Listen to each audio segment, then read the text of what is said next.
السلام عليكم ورحمة الله وبركاته. taariikhdu markay ahayd 317 hijriyada kuna beegan 930 taariikhda miilaadiga waxa magaalada Makka soo weeraray koox lagu magacaabo al-Qaramita. xilligani wuxuu ahaa xilliga xajka gaar ahaan maalin ka hor maalinta banka Carafo la istaago. kooxdani waxay ku bilaabeen dadka xujayda ahaa ee gudaha xaramka ku jiray gumaad aan kala sooc lahayn. gudaha xaramka waxay ku dileen dad kor u dhaafaya 30,000 oo xujay ah. meydadkii dadka ay gudaha xaramka ku dileen waxay ku gureen ceelka loo yaqaano Zamzam. waxay la baxeen albaabadii Kacbada iyo sidoo kale dharkii dul saarnaa Kacbada. waxay afduubteen wax alla wixii caruur iyo haween ay heli kareen ee ku sugnaa magaalada Makka. intaasi kumaynan ekaysane waxay la baxeen oo ay qaateen dhagaxii Kacbada ama Xajarul Aswad ayagoo la maqnaa muddo gaaraysa 22 sanadood oo xiriir. haddaba kooxdani arxanka daran oo dambiga intaan la egeysatay yay ahaayeen xagee ka yimaadeen maxayse ahayd sababta ay u soo weerareen xaramka oo waxaan oo dhibaato ay u geysteen. dadka noocan sameeyay ma dad muslimiin ayay ahaayeen mase gaalo? haddaba su'aalahan iyo kuwa kale fara badan waxaan ku faahfaahin doonaa barnaamijkeena maanta. waxaan ka codsanayaa haddaad danaynayso barnaamijta noocan oo kala ah inaad subscribe saarto haddaadan hore u saarin, sidoo kale like iyo comment aad ku dhiibanaysid aragtidaada ku aadan barnaamijta dambe ee aan samayn doono. waxaan ka codsanayaa inaad saaxiibada la wadaagto barnaamijkan si uu dad badan u gaaro. waad mahadsantihiin. haddaba yay ahaayeen kooxdan loogu yeeray al-Qaramita oo waxaan oo dhibaato iyo dambiyaha ka geystay goobtii dunida ugu sharafta badneed oo ahayd xaramkii Ilaahay. kooxdani waxay ku abtirsadaan ninkii asaasay oo lagu magacaabi jiray Xamdaan ibn al-Ash'ath, naanaystiisuna ay ahayd Qurmud. erayga Qurmud macnihiisa waxaa lagu sheegay qof luga gaaban ama talaabta socodkiisu ay isu dhowdahay. kooxdani waxay ka tirsanaayeen firqada loo yaqaano al-Ismaaciiliya oo ayaduna ka tirsan Shiicada. ninka asaasay kooxdan oo lagu magacaabo Xamdaan ibn al-Ash'ath, Qurmudna lagu naanayso, wuxuu ku dhashay ama uu ka soo jeedaa gobolka loo yaqaano Khuzistaan oo ku yaala Ahwaaz dalka Iiraan. wuxuu u soo haajiray magaalada Kuufa taariikhdu markay ahayd 273. markii uu Kuufa yimid dadka wuxuu u muujiyay inuu yahay nin cibaadada iyo cabsida Ilaahay u go'ay oo aan haba yaraatee cunin ilaa wuxuu shaqaysta mooyaane. wuxuu ahaa nin salaad badan oo soom badan oo dadka dhani ay aad iyo aad u qadariyaan. arrimahan oo dhan wuxuu u sameynayay inuu kasbado dadka Kuufa degan iyo meel kasta oo dacwadiisu gaarto. hase yeeshee ninkani wuxuu aaminsanaa caqiidooyin iyo arrimo aad iyo aad u khilaafsan diinta Islaamka. markuu muddo dacwadiisii ka waday magaalada Kuufa waxaa raacay dad fara badan oo intooda badan ah dadka ugu aqoonta yar amaba kuwa xag jirka ah ee ka tirsan taa'ifada loo yaqaano al-Ismaaciiliya. ninkani wuxuu bilaabay inuu diintii Islaamka iyo sharcigii dadka muslimiinta ay yaqaaneen oo dhan uu bedelo, kadibna uu amro dadka taageerayaashiisa ah in ay tukadaan 50 salaadood maalintii iyo habeenkii. mid ka mid ah taageerayaashiisii qaatay fikirkiisa oo lagu magacaabo Abi Saciid al-Janabi ayuu wuxuu u diray dhulka loo yaqaano Bahrayn. Bahrayn xilligaas waxa loo yaqaanay dhulka bariga Sacuudiga ku yaala sida Ihsaa iyo meelo kale la mid ah iyo waliba mamlakada hadda loo yaqaano boqortooyada loo yaqaano Bahrayn. Abi Saciid al-Janabi wuxuu bilaabay inuu fikirkiisa ku faafiyo deegaanadaas oo dadka ku sugan ay u badnaayeen dad qabaa'il oo reebaadiye ah oo aan inta badan diinta Islaamka wax fiican ka aqoonin. dad aad u tiro badan ayuu kasbaday oo uu ka dhaadhiciyay fikirkiisa. ninkan wuxuu bilaabay inuu asaaso dawladii ugu horeysay oo ka madax bannaan dawladii Cabbaasiyiinta. afkaarta ninkan iyo kooxo kale oo fara badan oo xilligaas soo baxay waxa caawinayay dawladii Cabbaasiyiinta oo aad u daciiftay isla markaana ku mashquushay inay ka hortagto kacdoonada ka dhanka ah ee halista ku haya magaalada Baghdad. Abi Saciid al-Janabi wuxuu bilaabay inuu goosto oo uu dawlad ka dhiso dhulka loo yaqaano Bahrayn amaba bariga Sacuudiga. sidaa daraadeedna wuxuu asaasay maamul gooni u goosad ah oo ka madax bannaan dawladii Cabbaasiyiinta. kooxdiisii waxay bilaabeen inay wadada u galaan dadka xujayda ahaa ee ka imaanaya Baghdad una socday Makka. waxay bilaabeen inay cuntooyinkii iyo hantidii iyo waxa la waxay wateen ay ka dhacaan dadka xujayda ahaa. muddo dheer ayay shaqadan wadeen waxay isku dayday dawladda Cabbaasiyiinta inay dadkani ka takhalusto laakiin nasiib darro dhowr isku day oo ciidamo aad u fara badan ay dawladda Cabbaasiyiinta ugu dirtay si ay dadkan u soo afjarto way ku guul daraysatay waxa la jabiyay ciidamadii ugu awoodda badnaa ee dawladda Cabbaasiyiinta u soo dirtay nimankan oo gaarayay 80,000 oo askari xilli nimankan loo yaqaan qaraamitada 2,700 oo askari ayna ka badnayn maadaama dawladdii Cabbaasiyiinta ay u maara weysay dadkan waxay bilaabeen inay sii faafaan oo ay deegaano cusub qabsadaan waxay isku dayeen oo waqti kooban waliba qabsadeen magaalada Kuufa ayagoo isku dayayay inay Basra iyo dhul aad u fara badan oo dalka Ciraaq kamida ay qabsadaan muddo kadib waxaa dhintay Abi Saciid al-Janabi waxaa dhaxlay oo xukunkii kala wareegay wiilkiisa Abu Taahir al-Janabi wuxuu bilaabay inuu dhiso ciidan aad iyo aad u awood badan oo haba yaraatay aan wax naxariis lahayn kana sii fog dhinaca fikirka aragtidii aabihii oo aaminsanaa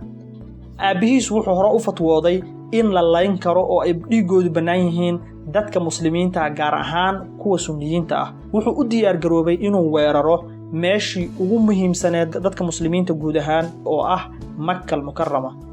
ninkani wuxuu aad iyo aad u sii xoogeeyay burcadnimadii ka dhanka ahayd dadkii muslimiinta ahaa ee xajka u socday laakiin ficilkii ugu xumaa ee uu sameeyay wuxuu ahaa markuu go'aansaday inuu weeraro magaalada Makka gaar ahaan xaramka waliba xilli lagu jiray acmaashii xajka markay taariikhdu ku beegneed 8 bishii Dhulxijja 317 hijriyada oo ah maalin ka hor maalinta la istaago banka Carafa ayuu wuxuu ciidan aad u fara badan u soo diray xaramka Makka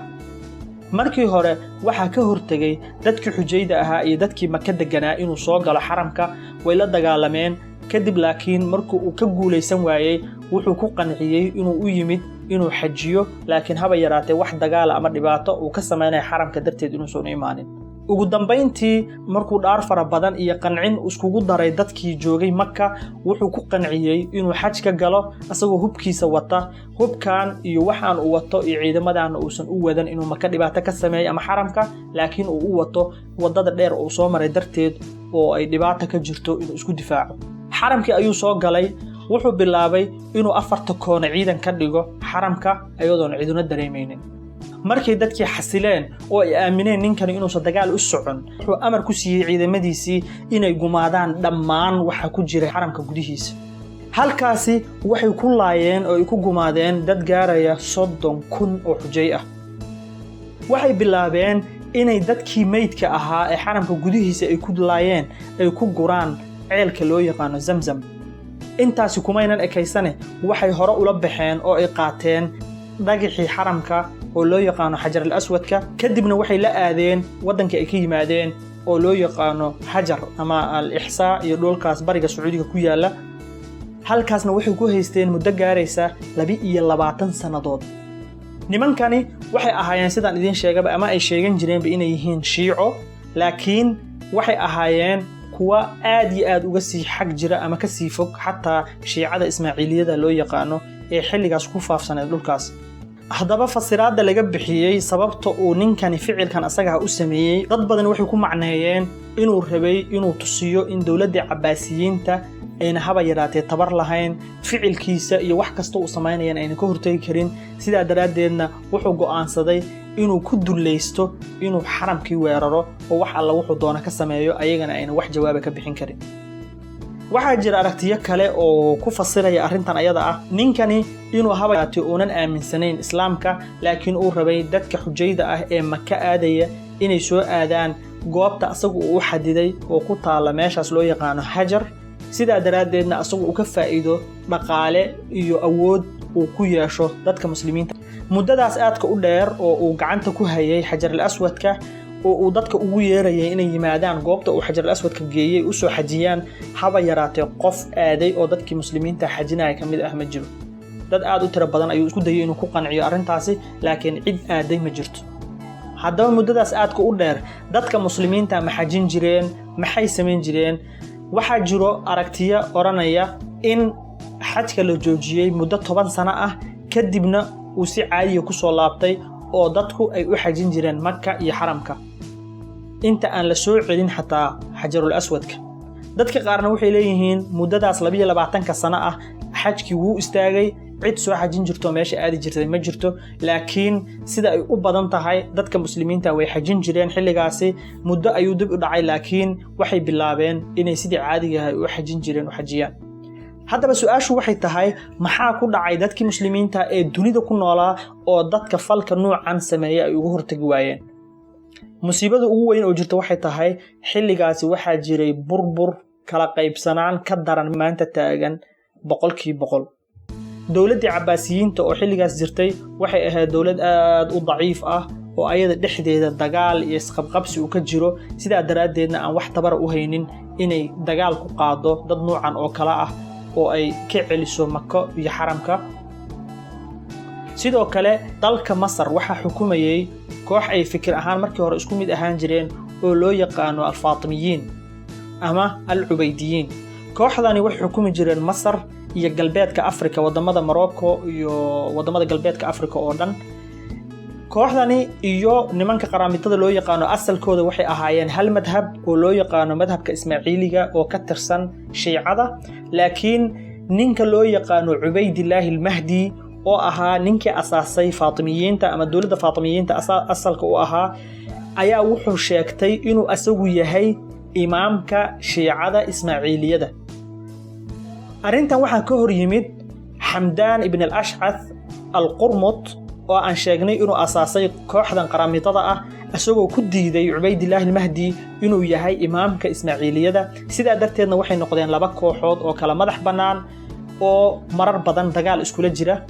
sida la sheego Ubaydillah al-Mahdi oo ahaa hogaankii Faatimiyiinta ayaa wuxuu warqad u diray qaraamitada asagoo ku amraya inay soo celiyaan Xajar al-Aswadka haday taa sameyn waayaanna oo ciidan u soo diri doono soo afjara dad badan waxay leeyihiin aragtidani ama riwaayada noocaan ah ma sugna sababtuna waxay tahay Ubaydillah al-Mahdi xilliga la soo celinaya Xajar al-Aswadka maba nooleynba